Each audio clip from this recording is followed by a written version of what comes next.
Eksekusi lahan warga yang berada di HGU Simpang 4 Asahan Sumatera Utara berlangsung ricuh. Wanita pemilik lahan menangis histeris dan anaknya mengadang alat berat usai pembacaan penetapan eksekusi oleh Pengadilan Negeri Tanjung Balai.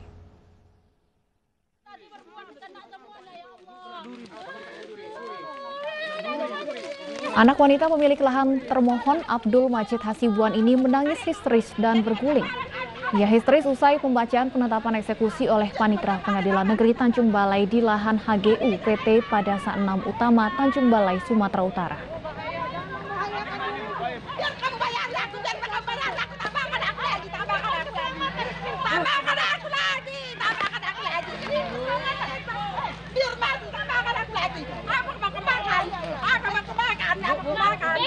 Beko aja matikan aja aku nah. Apa dimakan anakku Pak? 5 Pak. 5 anakku Pak, apa dimakannya Pak? Numpang sama orang tuanya aku Pak. Kami tak ada. Kami kan pemerintah, kami tak ada. Anak termohon yang lain nekat mengadang alat berat dengan meronta berharap eksekusi ditangguhkan. Polisi menenangkan pria ini agar tidak membahayakan dirinya. Wakil Ketua Pengadilan Negeri dapat memerintahkan agar eksekusi ditangguhkan.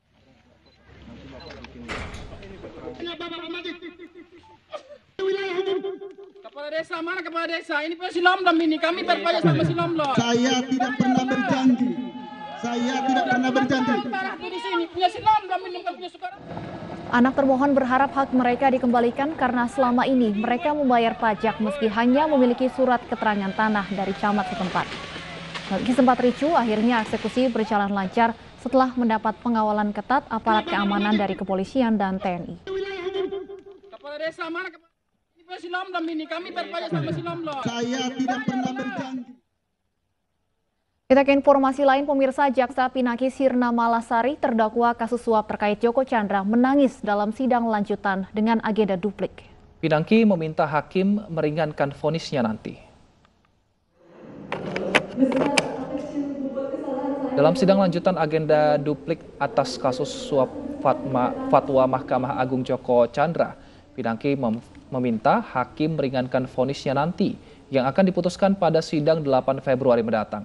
Sebelumnya Pinangki dituntut jaksa dengan hukuman 4 tahun penjara dan denda 500 juta rupiah subsidi 6 bulan kurungan. Pinangki disebut jaksa terbukti menguasai suap 450.000 US dollar dari Joko Chandra untuk mengurus fatwa MA.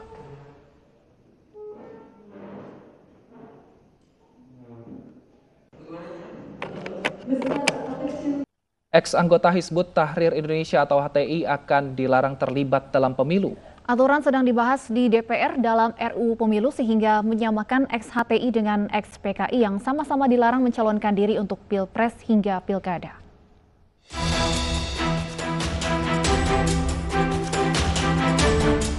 Rancangan Undang-Undang Pemilu merupakan salah satu revisi undang-undang yang masuk dalam prolegnas prioritas tahun 2021 di DPR. Terdapat beberapa poin yang akan dibahas, namun salah satu aturan yang tersorot adalah soal mantan anggota Hizbut Tahrir Indonesia atau HTI.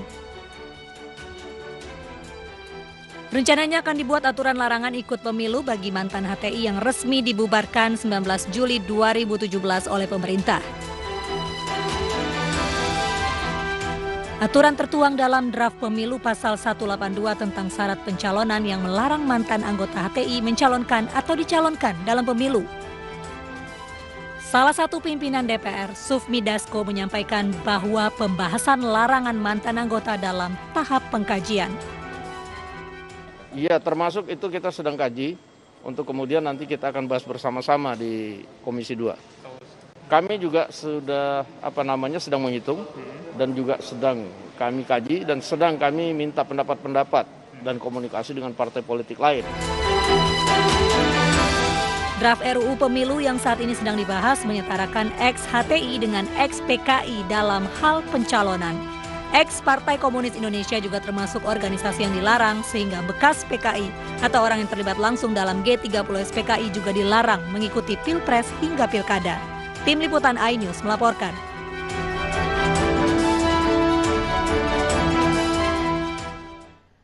Dan pemirsa, untuk membahas RUU Pemilu serta larangan untuk ex-HTI terlibat dalam pencalonan Pilpres, Pileg hingga Pilkada, sudah hadir di studio mantan Ketua Umum DPP HTI Muhammad Al-Khotot serta pakar hukum tata negara dari Universitas Jember Bayu Dwi Anggono.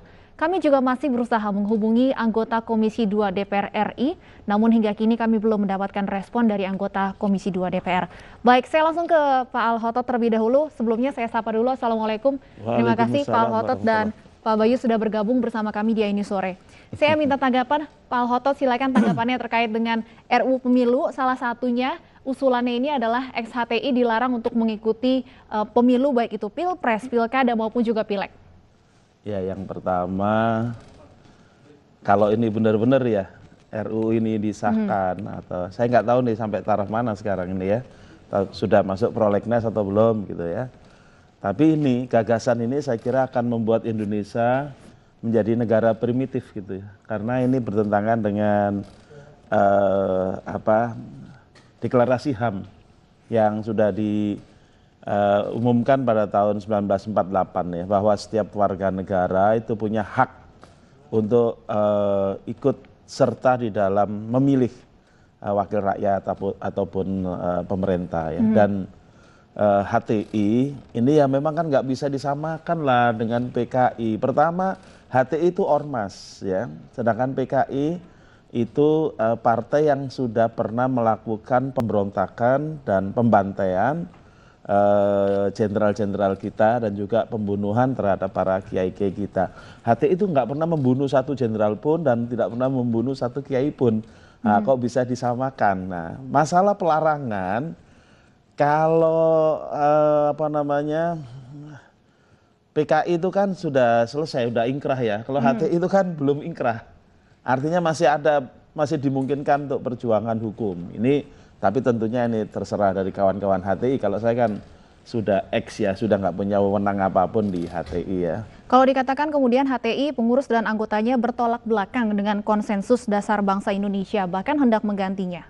Lah ini yang salah ya. Yang pasti PKI itu bertentangan dengan Pancasila karena PKI itu adalah paham yang menolak keberadaan apalagi kekuasaan Tuhan Yang Maha Esa. Dalam Undang-Undang Dasar 45 kan udah jelas dikatakan bahwa negara ini berdasarkan kepada ketuhanan Yang Maha Esa. Dan Tuhan Yang Maha Esa menurut pembukaan Undang-Undang Dasar 45 adalah Allah yang Maha Kuasa. Allah yang Maha Kuasa itu yang menurunkan kitab Taurat, Zabur, Injil, Al-Quran, seluruh kitab-kitab samawi yang itu diyakini oleh HTI. Jadi kok bisa lalu HTI dikatakan bertentangan dengan dasar negara. Jadi oleh karena itu ini aneh saja gitu ya. Nah, jadi oleh karena itu saya menyarankan kepada kawan-kawan HTI melakukan gugatan istilahnya menempuh jalur hukum sampai ingkrah lah dalam hal ini. Baik, begitu. Saya coba tanya ke Pak Bayu. Pak Bayu, kalau tadi disampaikan Pak Al-Khotot bahwa larangan untuk ex-HTI dipilih dalam pemilu ini membuat negara kita kembali menjadi negara primitif. Anda setuju dengan pernyataan ini? Ya, Assalamualaikum warahmatullahi wabarakatuh. Waalaikumsalam warahmatullahi wabarakatuh. Memang seharusnya DPR ya yang menjelaskan lebih dulu perihal usulan ini karena memang saya pun juga belum mendapatkan atau membaca langsung draft rancangan undang-undang tersebut sehingga memang terlalu dini kalau saya akan berkomentar mengenai substansi dari rancangan undang-undang pemilu. Tapi kalau dikaitkan dengan keberadaan ormas HTI sebenarnya kita bisa melihat dari pasal 59 ayat 4 huruf C Undang-Undang Ormas. Jadi untuk bisa mengetahui sebenarnya paham-paham apa saja yang bertentangan dengan Pancasila selain tentu komunisme, marxisme dan leninisme gitu ya. Di pasal 59 ayat 4 huruf C Undang-Undang Ormas memang kan disebutkan ormas dilarang menganut, mengembangkan serta menyebarkan ajaran atau paham yang bertentangan dengan Pancasila. Nah, ada penjelasan pasal itu yang merupakan satu kesatuan dengan pasal tersebut. Yang dimaksud ajaran atau paham yang bertentangan dengan Pancasila antara lain, ini menunjukkan ada beberapa ya. Pertama ateisme, jelas. Di negara ketuhanan seperti Indonesia tidak mungkin ateisme akan tumbuh di sini dan itu jelas dilarang begitu. Yang kedua adalah komunisme, marxisme, leninisme. Clear, jelas bahwa komunisme, marxisme, leninisme tidak bisa tumbuh di negara Indonesia. Ada lagi frasenya, atau paham lain yang bertujuan mengganti, mengubah Pancasila dan Undang-Undang Dasar 1945. Sehingga memang tidak cukup hanya ateisme, komunisme, marxisme, leninisme, tapi dimungkinkan paham lain sepanjang dia bertujuan mengganti Pancasila dan Undang-Undang Dasar 1945. Dalam konteks paham lain tadi, sebenarnya kalau kita lihat clear, kalau PKI jelas tidak dapat hidup lagi di Indonesia karena TAP MPRS nomor 25 tahun 66 tentang pembubaran PKI itu masih berlaku sampai saat ini, dan bahkan dikuatkan dengan TAP 1 2003, TAP MPR nomor 1 2003 yang di sana jelas menyebutkan TAP 25 tahun 66 masih berlaku. Nah, di dalam perkembangannya kemudian mengenai paham lain tadi, sudah ada putusan-putusan pengadilan, baik putusan PT UN Jakarta, putusan Pengadilan Tinggi Jakarta maupun Mahkamah Agung yang sudah ingkrah, karena sifat putusan mengikat itu adalah di kasasi, kecuali ada upaya hukum luar biasa, tapi tidak juga menghalangi putusan kasasi tadi yang bersifat ingkrah. Memang di dalamnya Ormas HTI telah dinyatakan bertentangan dengan Undang-Undang Ormas, sehingga tindakan untuk mencabut status badan hukum itu sesungguhnya telah mendapat kekuatan hukum tetap.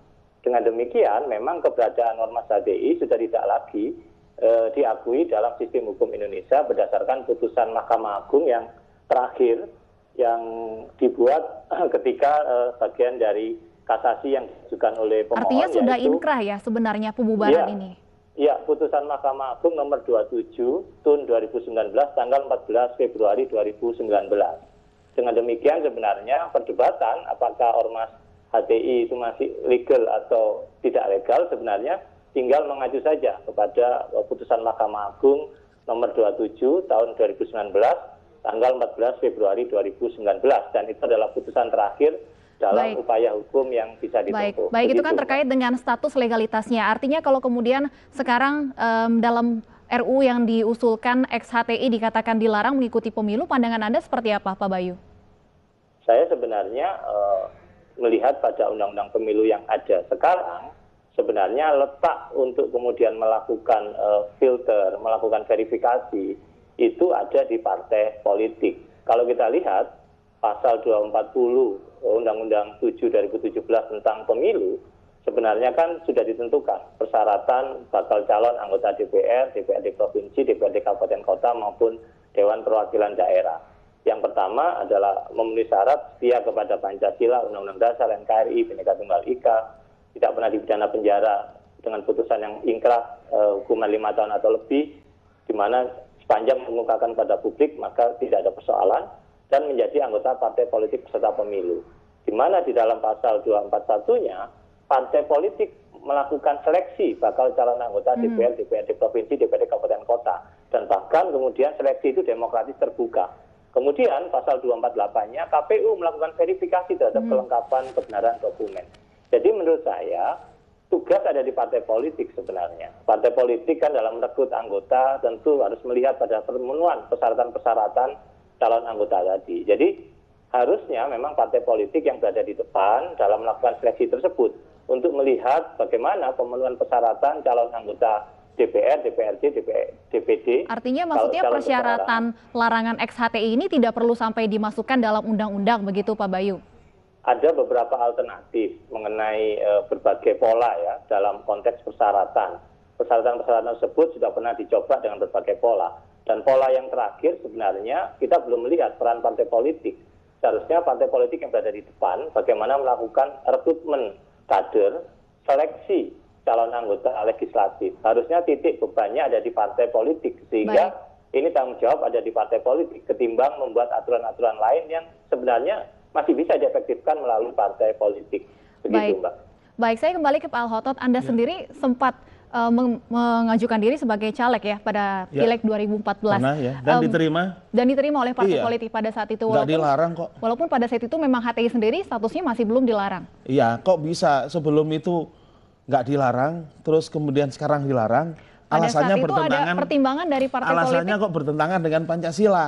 Nah, jadi penjelasan-penjelasan Pak Bayu tadi itu masih belum memuaskan akal pikiran saya ya. Jadi saya mau tanya Pak Bayu, kalau di hari akhirat nanti sampean ditanya, atas dasar apa Anda menyamakan HTI dengan PKI? Itu sampean jawabannya apa itu? Kalau tadi saya sudah jelas mengatakan bahwa PKI itu bertentangan dengan Pancasila. Kalau HTI tidak bertentangan dengan Pancasila. Nah itu saya bisa pertanggungjawabkan, dunia maupun akhirat. Nah sampean bagaimana nanti mempertanggungjawabkan di akhirat nanti? Apa nggak takut dosa sampean itu, Pak Bayu itu, ya?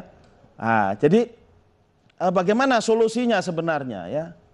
Kalau dasarnya itu adalah bertentangan dengan Pancasila, sampai hari ini, ya, bagi saya itu tidak terbukti bahwa HTI itu bertentangan dengan Pancasila, ya. Kalau perlu diuji, ya, diuji XX HTI itu, ya, diminta untuk melakukan apel kesetiaan terhadap Pancasila dan UUD 45.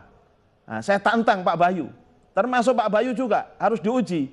Betul enggak sampean itu setia kepada Pancasila dan UUD 45? Dan seluruh partai-partai politik, apakah betul mereka setia kepada Pancasila dan UUD 45? Kalau dikatakan HTI ingin mengubah dasar negara, benar atau itu tidak benar. Ya, itu klaim saja. Itu adalah akal-akalan saja, ya itu nggak benar. Karena kita ingin bahwa ketika saya daftarkan dulu, ya HTI itu adalah ingin mewujudkan kehidupan sesuai dengan contoh dari Rasulullah, ya di dalam negara kesatuan Republik Indonesia yang berdasarkan Pancasila dan UUD 45. Di mana pertentangannya? Itu yang saya daftarkan HTI seperti itu. Baik. Begitu. Baik, hingga saat ini pemirsa kami masih berupaya untuk menghubungi Komisi 2 DPR RI, namun masih belum mendapatkan respon. Pak Bayu, saya kembali mempersilakan Anda untuk memberikan tanggapan atas apa yang disampaikan Pak Hotot. Iya, saya pikir ini negara hukum demokratis ya, semua bisa berpendapat, semua bisa menyatakan pendapatnya. Tapi sekali lagi, sumber hukum dalam sebuah negara hukum demokratis salah satunya adalah putusan pengadilan. Tidak puas atas putusan pengadilan itu hal yang wajar, hal lumrah ya. Karena saya lagi pengadilan pasti tidak bisa juga memuaskan semua pihak. Dan saya tidak membawa ini karena personal.